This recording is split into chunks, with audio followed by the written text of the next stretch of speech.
Hello and welcome to Property Question Time. This is the show where we put our property experts to task answering your property related questions. And today we've got a French special featuring our two guests, Trevor and Joanna Leggett, founders of Leggett Immobilier. I'm Stephen Galpin. Welcome to the show. Okay, Joanna, what, in the view of the experts, is France's hottest areas in property sales at the moment? Since the changes brought about by Brexit, has the French property market fully recovered in terms of Brit interest? I don't think it actually died with British interest at all. I think it's, Brits have always had such a love of France. And, the only difference is the amount of time that you can stay if you're buying a holiday home. So it hasn't really affected it. If people want to buy a holiday home, whether it's in France or Spain or Italy or whatever, they still will, to get away to the sun, of course. Sure. So, yeah, it hasn't really affected. For people that wanted to spend more than 90 days in France, it has obviously affected them, but there are ways around it, and visas are becoming more easily available to be able to stay longer than the 90-day period that you are allowed. So as far as Brexit's concerned, it hasn't really affected the market because of Brexit, but what is affecting the market, particularly the French market, is the interest rates. With those going up, it has slowed the property market down. Okay. And what are the hottest areas at the moment? Well, the usual ones for Brits would be looking at the sort of Grand West areas, which is sort of Brittany and Normandy, always very, very popular. The southwest of France, the Charente and the Dordogne are all massively popular. If you want a really low budget, then the Limousin is the most popular area because it's very, very cheap there. But the most amount of sales for international buyers are actually in the Côte d'Azur. So that is always the most popular, and that's where most of the sales are made in France. Okay, lovely. Now, you touched on visas there. So what are the changes in the residency requirements for Brits in France? Has this, you really answered the question, has it dampened the market at all and had any impact on property prices? But I think if we could get to the heart of the residency requirements, that would be useful. Well, I wouldn't say it's dampened the market because the visas don't make any difference to the market whatsoever, bearing in mind that, Brits are just a percentage of 23% of all international buyers. So, so there'll be European buyers as well.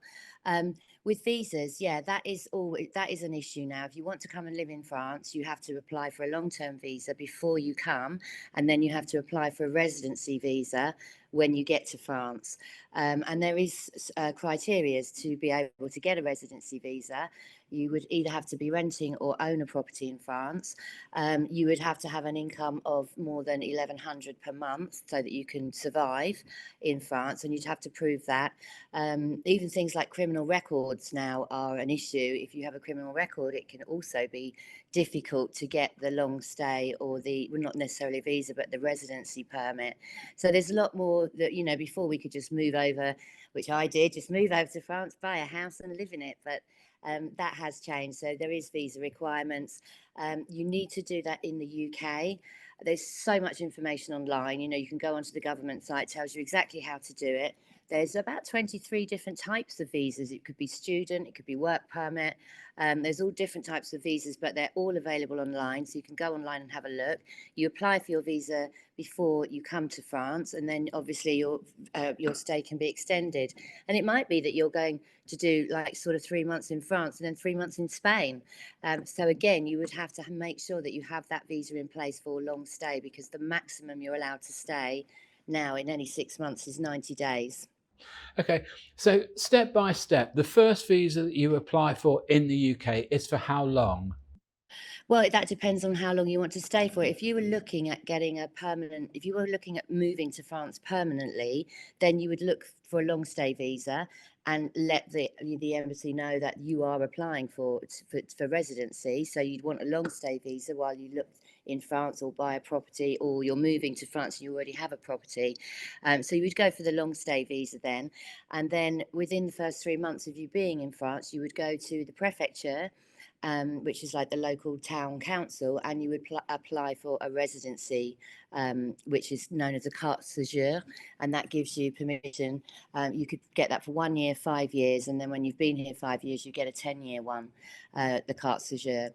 So initially, you'd apply for a visa in England, and then you would come to France and apply for a residency if you're planning on staying in France. Am I right in thinking that when you get your 12-month first step towards residency, then you have to do one of those every 12 months up to 5 years? Is that right? That depends. The first year, yeah, you would get 1 year, and then you would have to reapply again. It depends on the prefecture, and it depends what your work circumstances are. Because, for example, if you're in a permanent job or you're working in France, then they may give you the 5-year one straight away. I see. Okay. And you mentioned 1,100 a month that you need to show. Is that euros or pounds or? That would be euros, and it's actually for a couple, so it's not a huge amount. You know, No. it could be just per household. I would need to check the figure because there's been so many changes. Right. But it was originally 1,100, but it's around about that mark, and that's for a household. Okay, I understand. That's very helpful. Thank you. In buying a property in France, are there any new requirements or restrictions on ownership? And if so, has it increased the supplementary costs of buying? So I suppose we're saying, are there any more taxes or costs that you're going to incur? No, I mean, anybody can buy a house in France. There's no restrictions on nationality. The only time it affects you on nationality is capital gains tax when you go to sell the property. If you've made a profit and you're non-EU, it's slightly higher than if you are EU citizens. Okay. Now, this is a question that we've asked Trevor. We know his first love is cars. I'm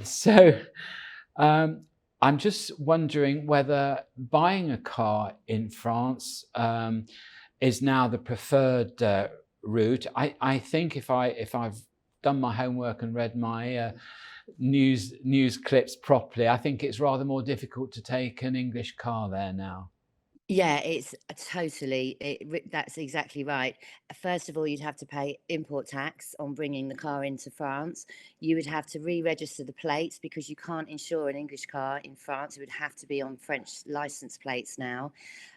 So the best advice I can give is to sell your car in the UK and buy another one in France because it will save you a lot of money in changing the plates and obviously the import tax. However, if it's your pride and joy, then yeah, you can register it in France. You can bring it over, depending on what the age is, as well as whether you pay the import tax. But you can bring it over and have it changed onto French plates. If you're living in France now permanently, you also have to have a French driving license. So that law has changed as well. So anyone that's looking at living here permanently would need to change their license to a French one. Is that just an automatic changeover like we do here for various countries? It's really simple. You just you give all your documents in, your driving license number, etc., and then they will issue. I mean, you literally go to a supermarket and they do the new identifying photographs now that get sent straight to the government, and you have a little code on what they called a QR code, and then you just send it off, and it's literally done online and takes a few minutes to apply for. Okay, that's great. Joanna, we have a question here. I'm thinking of retiring to France, and I'm wondering what sort of wealth I'll have to show to obtain the necessary visa. Now, once I've done that, over time, this capital will, of course, deplete because I'm not going to be working, and wonder what the requirement will be at the renewal point. So if I'm just getting this picture right in my head, so somebody goes over there, they've got to justify a certain amount of money to get the retirement visa. Presumably that would be for, is it 5 or 10 years? Well, a year initially, yeah, and then up to five, and then 10, yeah. Okay, so let's take it. Say you've done your 5 1-year stints. You get to 5 years. You got that. You get to the end of that. Are you going to have to prove your wealth all over again? Well, you would have to show income, yes, unless they change the rules. So, but I mean, if you're retiring, you'd have a pension and that would count as your income. Okay. They would look at each case individually, but you would have to prove that you can survive. And obviously, you would have to have an income to survive anyway. I think what they're trying to do is to stop people going onto the dole system type thing in France. So they're just making sure that you can afford to live there before they give out any residencies. I think, funnily enough, if we do this triple lock increase on the pensions that they're talking about here, then that'll take it up to about, for a single person, about £900 a month. That would almost be the €1,100, wouldn't it? Yes, exactly. Yes, So exactly. So that, and the £900 probably is €1,100, so that would be enough. yes, okay, that's jolly good. Joanna, when we have you on the programs, we love your explanations of zooming around France and the various bits and bobs. I've already asked you what the hottest places are to buy at the moment, but any particular recommendations you'd like to make? Well, I think with the increased temperatures, we're seeing a lot of people that did buy in the south are moving a little bit further north for slightly cooler temperatures. Looking at Spain this year, I have friends in Spain, and it was 40 odd degrees, which is very, very hot, particularly for us Brits. So we're seeing a lot of people that might have had holiday homes in Spain moving to France for the cooler temperatures. I mean, we reached about 32, 33 where I am in the Dordogne, which is still very hot. But we are seeing people move sort of into the west of Brittany, which is a stunning area, absolutely beautiful on the coast, and just because of the cooler temperatures that we're seeing all across Europe now, it's just becoming too hot. Yeah, and I suppose the further you come up the country from the south of France, I suppose the more reasonable the prices are going to be. Is that right? Yes, of course. I mean, if you're looking in Brittany, you'd be looking for a three-bedroom house around 120, 130, 120,000 euros. So it's really, really affordable. If you did a three-bedroom house of the same size in the Languedoc-Roussillon, you'd probably be looking about 180 to 200. And if you were doing that in the Côte d'Azur, you'd be looking way over 250 to 300. Right. Okay. So yes, it does make a difference. And in the Limousin, you can still pick up a house for 63,000 euros of the same size. Every time you come on our programs, I think you want to make us all move. That's the idea. Hello and welcome back to part 2 of Property Question Time. I'm joined by Trevor Leggett, founder of Leggett Immobilier, French property experts. Welcome back, Trevor. So more testing questions for you. I'm considering buying a property in France and wonder what the regulations are with respect to car ownership. I know cars are a subject close to your heart. Have things changed since Brexit, and if so, how? Oh yes, considerably so. Obviously when you're moving to France, you're allowed to bring one vehicle per person, tax-free. As if you're moving from the US or from wherever, your own vehicles can come along with you tax-free. But of course now, even though if the VAT's been paid at purchase, you've got to pay the VAT on entry. Of course, old cars, classic cars, over I think it's 30 years old, over 30 years old, you're not having to pay the full VAT. It's only a 6% VAT. It's a pain. It is difficult. You're only technically allowed to keep a British registered vehicle for the holiday period now. It's not the 6 months to get it registered that you had previously. You have to pay the tax on entry. Same as you do going into the UK. If you bring a vehicle from Europe into the UK, of course it's exactly the same. Right. And that has slowed down a lot of business. A lot of people with the left-hand drive car market in the UK have found it very difficult now to sell left-hand drive cars. Yes. The market's changed. Everything is difficult to get from the UK. Basically everything now we buy from Germany. And I think a lot of people now have decided instead of ordering stuff in the UK because it's so complicated and such an expense, because you've got to pay the import duty, which, okay, if you're a trader, you don't have to, but it's still aggro. You still got to get customs clearance, and then you've got DHL and UPS to charge. So, it's easy enough. And we've had to change suppliers, stuff we used to buy from there into Germany and Holland. So it's interesting. But the car, I mean, that's the car park market, really. We're buying, there's a massive industry in the UK selling parts for classic cars. Well, I think if you're moving to settle in a new country, I think it's only sensible that you buy the appropriate car in that country, isn't it, really? I mean, anything else is a folly, because it's going to be a job to get serviced. It's, as you say, you have to pay import duty.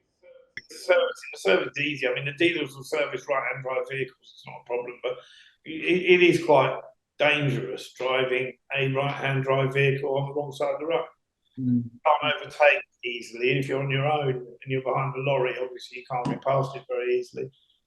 It's not ideal. But yeah, I mean, for those of us who have classic cars, luckily, the tax is much less on classic cars. So it's been a lot less painful experience. And how many have you got now, Trevor? Enough. Enough. Okay. All right. We'll move on. Right. Another question. I'm thinking of retiring to France, and I'm wondering what sort of wealth I'll have to show to obtain the necessary visa. But more importantly, over time, that capital will, of course, deplete. And I wonder what the requirement will be at the renewal point. So somebody has a visa, 5-10 years, they get to the end of it. Obviously, they've got less capital than when they started. What's the French attitude going to be to that renewal? I mean, who knows? I mean, whatever they set the requirement to at the time of renewing a visa, it's a moving goalpost. Is it a moving goalpost? I don't suppose we've been that far to test it yet, have we? No, not really, no. And I mean, I've just heard recently that Portugal are making it easier for Brits to move there outside the EU, so they're actually changing. I think there's talk of the 180 days being compromised, allowing Brits to have a 180-day stay. It's not been confirmed yet, but I think that there are talks underway to get that through. That is the biggest problem right now, is this 90-day rule.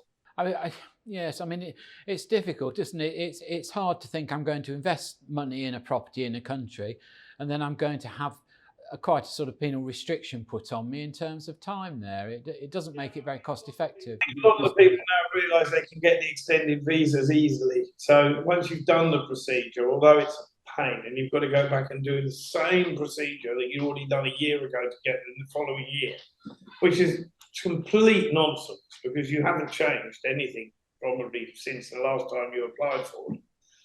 That's obviously another scam just to keep the companies that process the visas in business. I presume that's quite big business now, is it not, over there? I think it probably is quite a good business. I wouldn't mind betting it's probably some friend of a politician that set it up. Right. Okay. Trevor, for the last few minutes of the show, I wonder if you could give us an overview of some of the more popular places at the moment in France for people to look at purchasing, and also what your prediction of the market is likely to be over the next perhaps couple of years. I mean, in France, I can pretty well say that we're in a very stable environment for the next few years anyway. I mean, we're kind of, the best of the worst. All European economies are suffering, but we've got the same president in power for quite a while to come. We can look forward to a few years of relative stability, but obviously with what's going on in Ukraine, anything could happen, and that still lays a real underlying uncertainty in the market. Until that's over, of course, we're not going to see anything where we've got any visibility of more than 3 or 4 months. But right now, the market's quite good. So we're happy with what's going on right now. We're happy about the number of transactions, and we've got a pretty stable country, which is a lovely place to live. We've got amazing infrastructure. We've got all the things that attract people anyway. There's no reason that it's going to be an absolute car crash. I think it's going to be a pretty solid market still. House prices, I think, and apartment prices in major cities will almost definitely start to see a fall in the spring, I think. But I don't think rural property will be affected, or resorts, mountain, because they're such small niche markets. Yes. That, the prices are so low in the country, they can't really go down anymore because you really couldn't build them for the price you could buy them. And of course, with the increase in the cost of construction, it's even better value than it's ever been. So that will keep the prices where they are there. The lack of property in good locations on the coast will keep the prices high in coastal towns, resorts. The cities are what will be affected because of the really prices probably rose too high. I can see them coming from, I'd say, an average of 8,000 a square metre down to maybe 6.5. It's already starting to fall in cities. Okay. So. And I know previously you've done well in some of the skiing areas. Is that still a popular? I mean, they're remarkably robust in the Alps. I mean, really, this year has been unbelievable. I mean, the market in the Alps has actually stood still. It hasn't dropped, which is already an incredible achievement. And most of the people see this. There's such a short supply of good property still, and the demand is still massive. Yeah, and in terms of new build, I know what's happening, especially around here in London, because of the volatility of building material costs. Some developers are saying, right, we're just going to take a sabbatical for 2 years. We're not going to progress developments because we can't risk the volatility when we're building these huge blocks. Are you finding developers in France still forging ahead with their developments? No. The developers have been hit worse than the resale market for obvious reasons, with material costs increasing, restrictions on labour. And I've got colleagues, friends of mine who are developers who are, in tears. Right. It's very, very difficult for them. Very, very difficult indeed. Obviously, contracts that were signed are very difficult to honour. The price was agreed. Some developments have been put on standstill, exactly the same as in the UK. What you've got to remember is that the whole of Europe is in the same position. What you're suffering in Britain, everyone's suffering. It's the same everywhere. It's not because you're in or out of the EU that it makes an awful lot of difference. Basically the problem is created by the problem in Ukraine, as we all know, and it's not going to go away until that's fixed. That's all we have time for today, so join me again next time on Property Question Time. I'm Stephen Galpin. Look forward to seeing you then.